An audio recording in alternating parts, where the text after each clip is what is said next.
কমপক্ষে 100 বার পড়ার চেষ্টা করেন সুবহানাল্লাহ। পারা যাবে ইনশাআল্লাহ?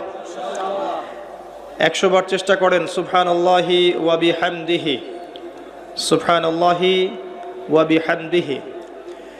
মিজানের পাল্লায় দুটো কালিমা প্রচণ্ড ভারী হবে, সুবহানাল্লাহি ওয়া বিহামদিহি, সুবহানাল্লাহিল আযীম।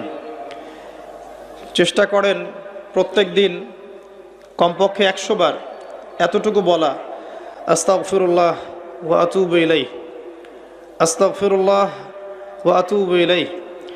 নবী সাল্লাল্লাহু আলাইহি ওয়াসাল্লাম, যার আগের পিছের সমস্ত গুনাহ মাফ, যিনি নিষ্পাপ মানুষ, তিনি দিনে 100 বার আল্লাহর কাছে ইস্তেগফার করতেন।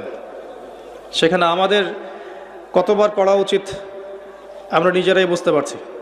কমপক্ষে 100 বার বলতে চেষ্টা করি আস্তাগফিরুল্লাহ ওয়া আতুবু ইলাইহি।